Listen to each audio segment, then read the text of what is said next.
السلام علیکم دوستوں آج ہمارا حالات حاضرہ کی سیگمنٹ میں ہے شام اور موجودہ انقلاب۔ آپ کے علم ہے کہ شام میں انقلاب آ چکا ہے اور شام کی صورتحال یہ ہے کہ اس کے صدر جو ہے وہ روس جا چکے ہیں، وہ سابق صدر ہو چکے ہیں، اور اس وقت جو حکومت ہے وہ ہے ابو محمد کے پاس، جو الجولانی کے نام سے مشہور ہے۔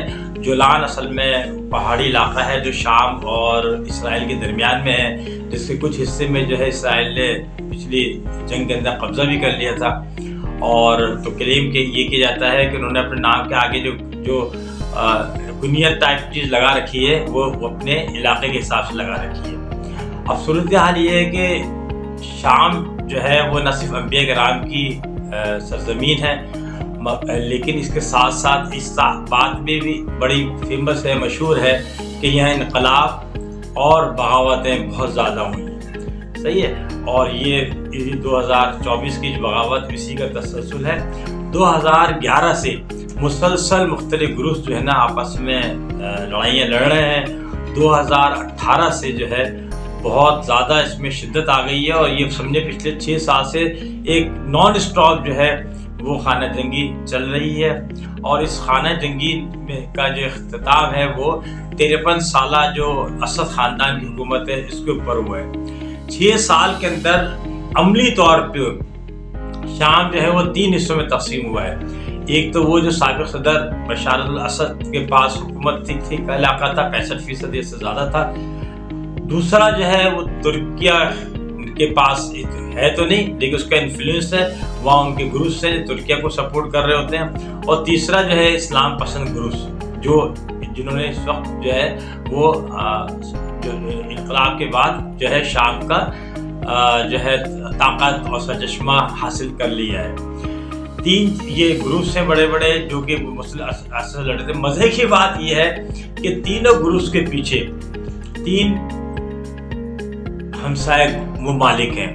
اس میں ایران بھی انوالو ہے، اس میں ترکیہ بھی انوالو ہے، اس میں سعودی عرب بھی انوالو ہے۔ تینوں کسی نہ کسی ممالک جو ہے کسی نہ کسی گروپ کی جو ہے پشت پناہی کر رہے تھے۔ یہی نہیں، 3 انٹرنیشنل اس کے اندر پلیئرز موجود ہیں۔ اس میں ایک امریکہ بہادر ہے، ایک روس ہے اور ایک اسرائیل ہے۔ ان کے کیا کیا انٹرسٹ ہے اس پہ ہم تھوڑی سی بات اشارتاً کریں گے۔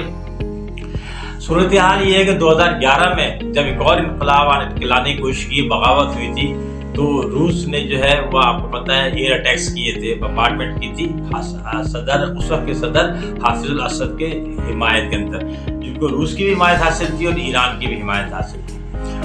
دوسرا آپ دیکھیں تو امریکہ بہادر جو ہے نا ایک گروپ کی پشت پناہی کر رہے ہیں جس میں اسرائیل بھی شامل ہے، کیونکہ وہ چاہتے ہیں کہ وہ جو ایران سے کمک یا جو سپلائی لائن ہے جو فلسطین کو آتی ہے، جو لبنان کو آتی ہے، وہ کاٹی جائے، تو وہ اس میں سارا کا سارا کام کر رہے ہیں۔ اسد خاندان کا اگر ہم دیکھیں تو اسد خاندان 1971 کے اندر جو حافظ الاسد تھے، ان کے والد صاحب بشار الاسد کے، انہوں نے اس کی صدارت سنبھالی تھی، یعنی اس کے اندر 53 سال ہو گئے، اور انہوں نے اپنا نمبر 2 جسے ہم جانشین کہتے ہیں، جانشین بنایا تھا اپنے بڑے بیٹے باسل کو۔ لیکن باسل کا 1994 میں 1994 میں روڈ ایکسیڈنٹ ہو گیا، جس سے اس کی موت واقع ہو گئی۔ اس وقت جو ہے بشار الاسد جو ہے وہ UK کے اندر میڈیکل کی تعلیم حاصل کر رہے تھے، جن کو وہاں سے انہیں واپس شام یعنی سیریا بلوایا گیا، اور پھر ان کی تربیت شروع ہو گئی۔ 2000 میں یعنی 6 سال کے بعد جو ہے خود حافظ الاسد صاحب کا انتقال ہو گیا، تو 2006 سے بشار جو ہے پھر یہ بیٹے صاحب یہ پچھلے 24 سال سے یہ حکمرانی کرتے رہے۔ 29 سال انہوں نے کی ہے تو 24 سال انہوں نے کی ہے۔ صورتحال یہ ہے کہ 2003 سے تقریباً ان کی گرفت جو تھی کمزور تھی، اور بین الاقوامی جو طاقتیں تھیں وہ اس کے اندر انوالو ہو رہی تھی شام کے اندر۔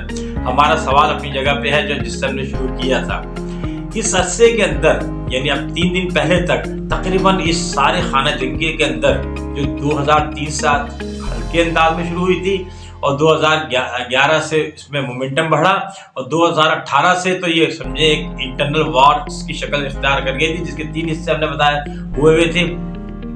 تقریباً 5 لاکھ موتیں واقع ہوئی ہیں اور 68 لاکھ افراد وہ ہیں جنہوں نے ہجرت کی ہے، یعنی شامی جو ہے وہ دوسرے ملکوں کو جا چکے ہیں۔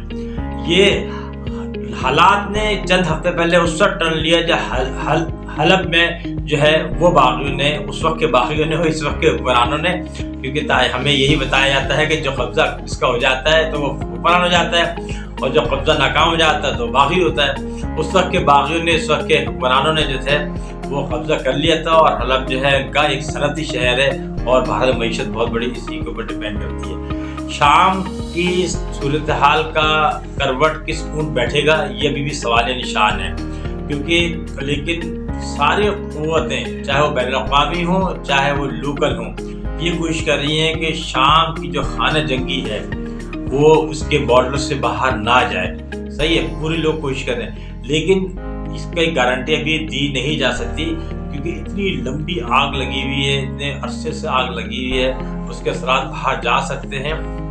کیونکہ یہ جو ابو محمد صاحب جو ہیں، یہ یاد رکھیں کہ ان کا تعلق پہلے القاعدہ سے تھا، اور یہ فنڈامنٹلسٹ کہلاتے ہیں، اور دنیا کے بہت سارے ملکوں نے ان کو پابندی لگا رکھی ہے۔ سوال پھر وہی آتا ہے کہ کیا شام کی خانہ جنگی شام کے ملک سے باہر جائے گی؟ اس کا جواب جو ہے وہ وقت ہی دے گا۔ اپنے اور اس چینل کا خیال رکھیے۔ السلام علیکم۔